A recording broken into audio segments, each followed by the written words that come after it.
Halo sahabat Lavender, kembali lagi di channel Lavender. Kali ini dengan aku, Kak Tuah, kita akan bahas materi Bahasa Indonesia yang kali ini difokuskan tentang LBI atau Literasi Bahasa Indonesia. Jadi, tanpa langsung lama-lama, kita langsung cek soalnya aja ya.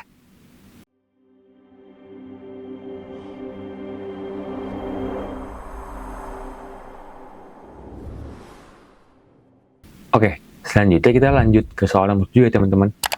Di soal ini, kita membahas soal kata yang mencerminkan atau kalimat yang mencerminkan ketegasan dalam memegang prinsip hidup yang muncul dalam kutipan novel tersebut. Oke, di sini harus teman-teman fokuskan itu adalah mencerminkan ketegasan teman-teman.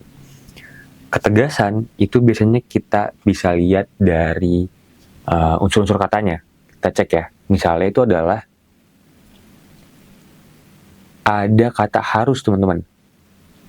Kata harus itu kan sebuah penegasan bahwa dia tidak boleh dilanggar atau mungkin sebaiknya dilakukan. Ini adalah berupa kata keterangan lagi. Dia menyatakan sebuah intensitas, yaitu sebuah ketegasan. Di sini ada dua pilihan teman-teman yang menjawab soal kata ketegasan, yaitu ada di jawaban yang C dan di jawaban yang D. Nah, di sini kita lihat yang mana yang jawaban yang tepat ya.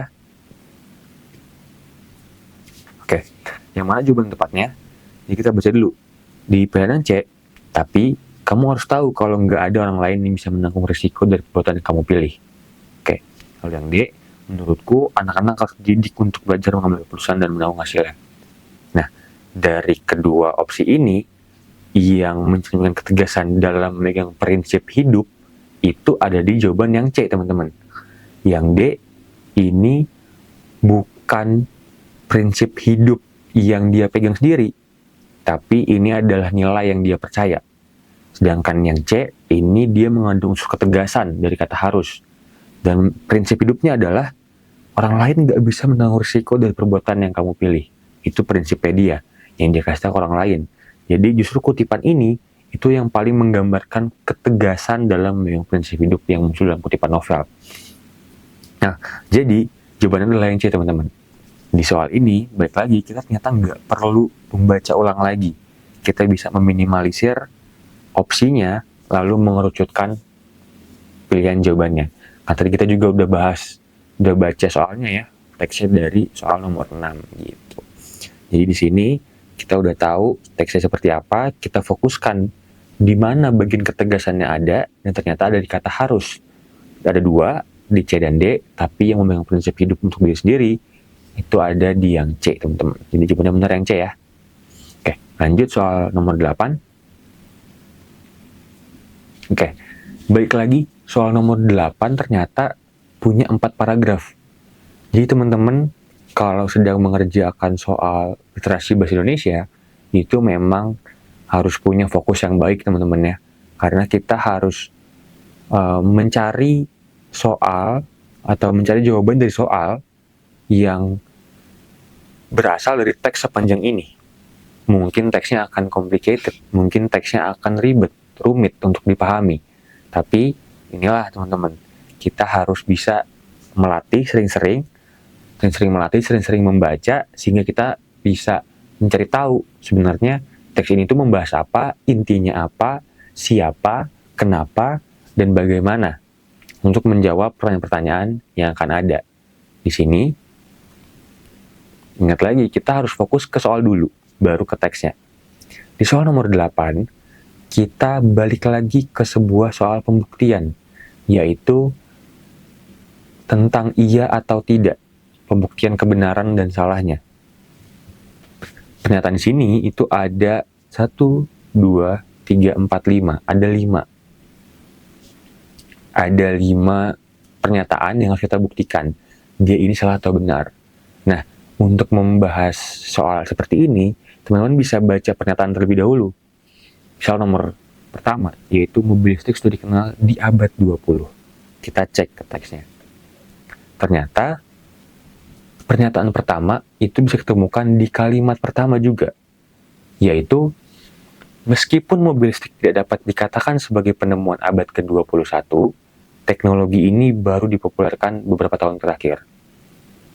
Kalau kita baca sekilas, kita nggak akan ngeh sebenarnya makna lain dari kalimat ini itu apa.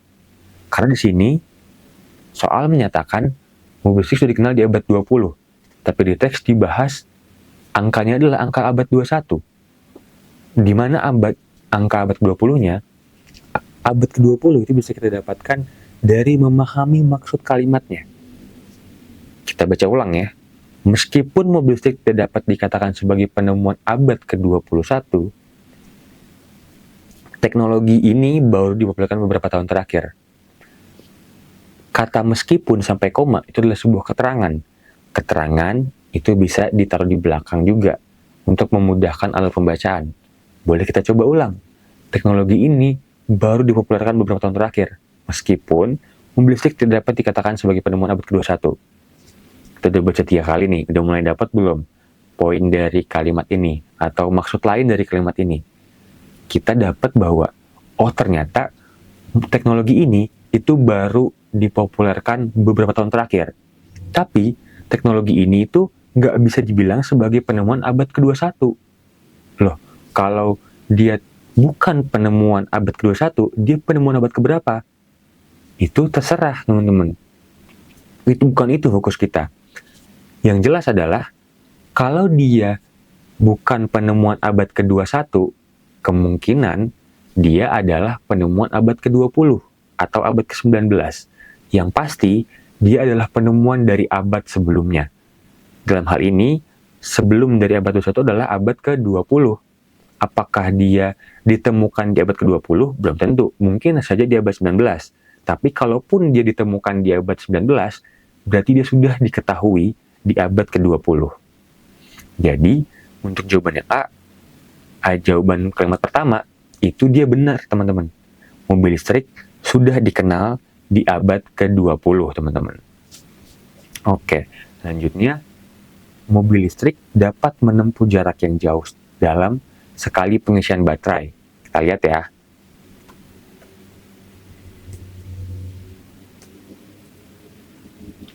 Oke, jadi kalau kita cari itu ada di paragraf kedua, teman-teman.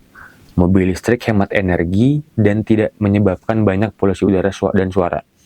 Mobil listrik ini merupakan alternatif yang baik dapat mengurangi pencemaran lingkungan, termasuk lingkungan atmosfer yang dapat menyebabkan perubahan iklim. Perubahan iklim, ini fokusnya beda-beda. Kita coba lagi di paragraf ketiga sepertinya. Karena ini sudah bahas energinya, sudah bahas, di sini sempat ada bahas sih teman-teman. Udah bahas baterai isi ulangnya. Tapi ke bawahnya nih masih perbandingan dengan bensin. Lalu ini udah bahas energi. Tapi ternyata di sini belum. Lalu kita coba di paragraf selanjutnya. Kendaraan listrik juga hadir dengan beberapa kekurangan. Salah satunya adalah bahwa stasiun pengisian daya tidak tersedia di semua area dan bahkan mungkin sulit ditemukan. Paket baterai di kendaraan listrik juga lebih mahal untuk diganti daripada yang ada di kendaraan biasa, karena kapasitas dayanya harus besar. Akibatnya, waktu pengisian baterai lama dan volume ataupun berat baterai sangat besar, sehingga mobil listrik menjadi lebih berat. Daya yang bisa disimpan baterai sampai saat ini masih terbatas, yang berakibat baterai seperti tidak berguna untuk berkendara jarak jauh, teman-teman. Jadi poinnya ada di kalimat terakhir paragraf ketiga justru ya, yaitu daya yang bisa disimpan baterai sampai saat ini masih terbatas. Akibatnya, baterai seperti nggak guna untuk berkendara jarak jauh. Jadi, kalau dibilang mobil listrik dapat menempuh jarak yang jauh dalam sekali pengisian baterai, itu salah ya teman-teman. Karena dia nggak efektif. Karena pengisiannya nggak banyak. Lanjut ke soal nomor 3 atau di pernyataan nomor 3, mesin listrik yang menggerakkan mobil mengandung komponen yang membuat mobil listrik lebih berisik dibandingkan dengan mobil bensin. Kita lihat ya.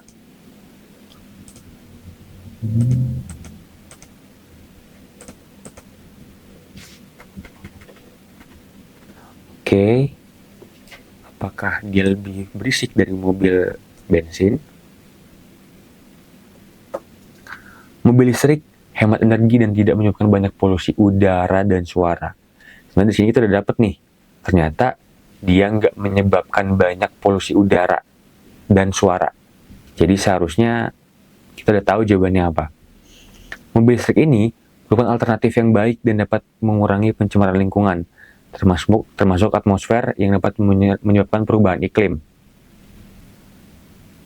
Oke, lalu ternyata kalau kita kembali ke paragraf pertama teman-teman, justru ada jawabannya. Dibandingkan dengan kendaraan bermesin pembakar internal, mobil listrik lebih senyap dan tidak memiliki emisi gas buang. Jadi, kalau dibilang lebih berisik dari mobil bensin, jawabannya salah teman-teman ya. Justru dia lebih senyap dan tidak menyebabkan banyak polusi suara, teman-teman. Jadi jawabannya nomor 3 atau pernyataan ketiga di soal nomor 8 itu salah ya, teman-teman. Lanjut ke pernyataan keempat. Baterai yang digunakan mobil listrik berbeda dengan baterai yang digunakan mobil bensin. Benar nggak ya? Coba cari tahu ya. Jadi pembahasan tentang baterai itu ada di paragraf ketiga.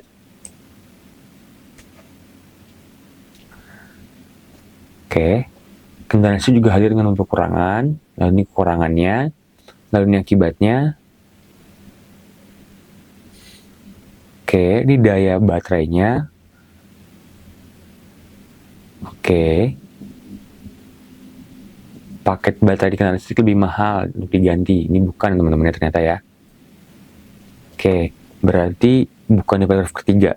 Kita di paragraf pertama. Mobil listrik adalah mobil dengan mesin pendorong berupa motor listrik yang energinya diambil dari baterai isi ulang. Berita paling menonjol dalam teknologi ini adalah diantaranya adalah usaha pembangunan tempat pengisian daya pengganti pompa bensin. Pada dasarnya, stasiun pengisian daya dapat ditempatkan di mana saja, bukan di rumah sekalipun. Dibandingkan dengan kendaraan bermesin pembakaran internal, mobil listrik lebih senyap dan tidak memiliki emisi gas buang.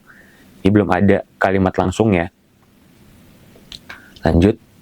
Sejumlah pemerintah di dunia telah memperkenalkan kebijakan untuk mengadopsi massal kendaraan listrik. Berbagai kebijakan telah ditetapkan untuk memberikan insentif non-moneter, subsidi untuk penyebaran infrastruktur pengisian daya. Inti kebijakan lalu kebijakan lagi. Oke, ternyata tidak ada kalimat langsung yang menyatakan tentang baterai yang mobil listrik berbeda dengan baterai yang digunakan mobil bensin. Tapi jawabannya apa berarti teman-teman? Apakah ini benar atau salah? Jadi untuk opsi yang keempat ini, jawabannya adalah benar teman-teman. Kenapa benar? Karena kalau teman-teman jawabnya salah, berarti teman-teman menganggap baterai yang digunakan mobil listrik sama dengan baterai yang digunakan mobil bensin. Beda teman-teman ya. Mobil bensin kan tidak menggunakan baterai sebagaimana mobil listrik. Dia menggunakan mobil listrik menggunakan baterai sebagai daya pendorong, sebagai motornya. Mobil listrik, dia menggunakan pembakaran internal. Jadi, dia memang berbeda baterainya. Bukan untuk penggerak, bukan untuk pendorong yang utama. Mungkin untuk hal yang lain. Jadi, dia berbeda dengan baterai yang ada di mobil bensin, teman-teman. Karena di mobil listrik, ingat tadi untuk penggeraknya atau motornya. Di mobil bensin, penggeraknya atau motornya adalah pembakaran internal dari bensin ya teman-teman ya. Lanjut ke pernyataan kelima, yaitu insentif non tunai merupakan salah satu kebijakan pemerintah dan sejumlah negara dalam mendukung pengembangan mobil listrik. Ini ada di paragraf keempat ya, yang membahas soal kebijakan, yaitu ada di mana dia? Ini adalah berbagai kebijakan telah ditetapkan untuk memberikan insentif non-moneter, subsidi untuk penyebaran infrastruktur pengisian daya dan peraturan jangka panjang dengan target khusus. Kita fokus tadi di non-moneter. Di sini insentifnya non-tunai. Di sini non-moneter. Apakah kedua hal tersebut adalah hal yang sama? Jawabannya iya, yaitu non-moneter itu berarti tunai. Jadi kebijakan moneter juga kebijakan yang menyangkut keuangan. Jadi Non tunai itu sama dengan non moneter. Jadi jawabannya untuk kalimat yang kelima di soal nomor 8 itu benar teman-teman ya. Jadi untuk soal nomor 8 jawabannya adalah benar, lalu salah, salah, lalu benar, dan benar. Oke, kita ke soal selanjutnya ya. Soal nomor 9. Menurut bacaan, alasan utama dikembangkan mobil listrik adalah, nah, kalau untuk ini kita harus baca lebih detail lagi nih untuk nemu alasannya di mana. Kita coba lagi ya. Oke. Meskipun mobil listrik tidak dapat dikatakan sebagai penemuan abad 21, teknologi ini berpopulerkan beberapa tahun terakhir. Lalu ini masih membahas mobil listriknya, ini cara kerjanya, ini keunggulannya, ini perbandingannya, lalu ini keunggulannya juga, ini keunggulannya juga.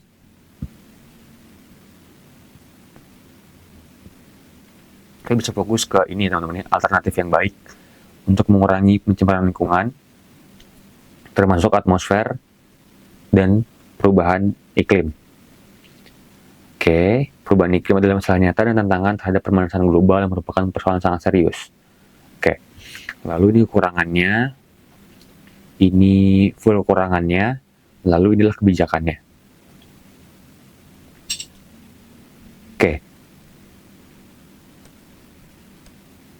jadi kalau kita lihat fokusnya itu ada di kalimat terakhir, yaitu kebijakan ini perlu didukung mengingat kelebihan-kelebihan mobil listrik yang telah dikemukakan di atas dan bahan bakar fosil yang akan habis dalam waktu yang tidak lama lagi. Jadi, alasan utamanya adalah cadangan minyak bumi itu sudah mau habis, teman-teman. Jadi, tadi kan kalimatnya adalah bahan bakar fosil yang akan habis. Bahan bakar fosil adalah cadangan minyak bumi yang kita punya.